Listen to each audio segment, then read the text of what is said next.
ಓದುತ್ತಿದ್ದೇನೆ. ನಾವು ಮಾಡುವ ದೃಶ್ಯ ಸಂವಿಧಾನದ ಬಗ್ಗೆ ಕಿರು ನಾಟಕ. ಅದರಲ್ಲಿ ನನ್ನ ಪಾತ್ರ ಅಮೃತ.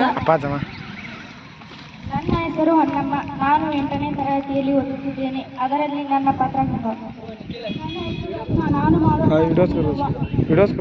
ನನ್ನ ಹೆಸರು ಚೈತ್ರಾಲಮಾನಿ. ನಾನು 8ನೇ ತರಗತಿಯಲ್ಲಿ ಓದುತ್ತಿದ್ದೇನೆ. ನಾನು ಮಾಡುವ ಪಾತ್ರ ವಿದ್ಯಾರ್ಥಿ ಹೆಸರು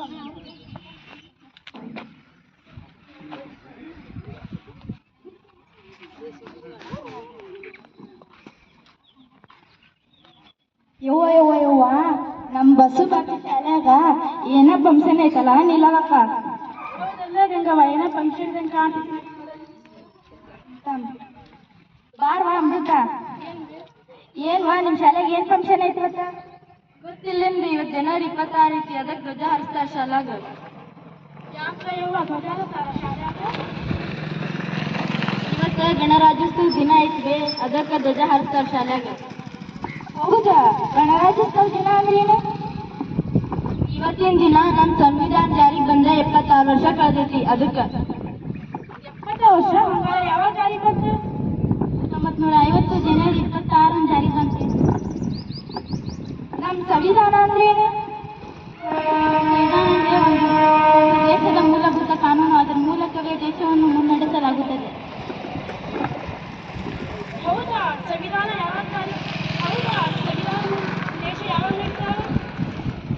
ಹೌದೇ, ಮತ್ತೆ ಸಂವಿಧಾನ ಮೂಲಕನ ದೇಶ ನಡೀತಾವ. ಇದು ನಮ್ಮ ದೇಶಕ್ಕೆ ಅಷ್ಟೇ ಐತೆ ಅಥವಾ ಬೇರೆ ಬೇರೆ ದೇಶಕ್ಕೆ ಐತೆ? ಜಗತ್ತೊಳಗ ಪ್ರತಿಯೊಂದು ದೇಶಕ್ಕೂ ತನ್ನದೇ ಆದ ಸಂವಿಧಾನ ಹೊಂದೈತಿ. ಸಂವಿಧಾನ ಯಾರು ಬರ್ತಾರ? ಸಂವಿಧಾನ ಡಾಕ್ಟರ್ ಬಿ ಆರ್ ಅಂಬೇಡ್ಕರ್ ಅವ್ರು ಬರ್ತಾರ. ಡಾಕ್ಟರ್ ಬಿ ಆರ್ ಅಂಬೇಡ್ಕರ್ ಅವ್ರನ್ನ ಸಂವಿಧಾನ ಶಿಲ್ಪಿ ಅಂತ ಕರೀತಾರೆ. ಸಂವಿಧಾನ ಎಷ್ಟು ದೊಡ್ಡದೈತಿ? ನಮ್ದು ಬೃಹತ್ ಮತ್ತು ಲಿಖಿತ ಸಂವಿಧಾನ.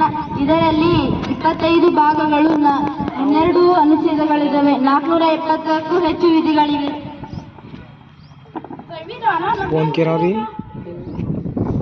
ದೇಶದ ಪ್ರತಿಯೊಬ್ಬ ನಾಗರಿಕನಿಗೂ ಸಮಾನ ಹಕ್ಕುಗಳು, ಅವಕಾಶಗಳನ್ನು ಒದಗಿಸುತ್ತವೆ.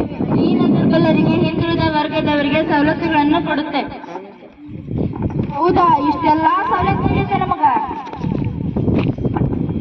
ಅಷ್ಟೇ ಅಲ್ಲ, ದೇಶದ ಪ್ರತಿಯೊಬ್ಬರಿಗೂ ಸ್ವಾತಂತ್ರ್ಯ, ಸಮಾನತೆ, ಗೌರವಯುತವಾಗಿ ಕಾನೂನು ಚೌಕಟ್ಟಿನಲ್ಲಿ ಜೀವಿಸಲು ಮೂಲಭೂತ ಹಕ್ಕುಗಳನ್ನು ಕೂಡ ನೀಡೈತೆ. ಏನ್ ಕೆಲಸ ಮಾಡಬೇಕು? ನಿಮ್ಗೆಲ್ಲ ಇಲ್ಲೇ ಹೇಳ್ಕೊಂತೇನೆ, ತಗೋಬೇಕು. ಸರಿ, ಕೇಳಕ್ಕಂತ ಹೇಳ್ತೇನೆ ನೋಡು.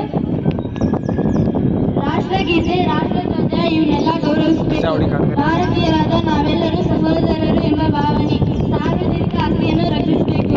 ಮತ್ತೆ ನಾವೆಲ್ಲರೂ ಭಾರತೀಯರೆಂಬ ಭಾವನೆ. ಅಷ್ಟೇ ಅಲ್ಲದೆ 6 ರಿಂದ 14 ವರ್ಷದ ಎಲ್ಲಾ ಮಕ್ಕಳನ್ನು ಶಾಲೆಗೆ ಕಡ್ಡಾಯವಾಗಿ ಕಳಿಸಬೇಕು.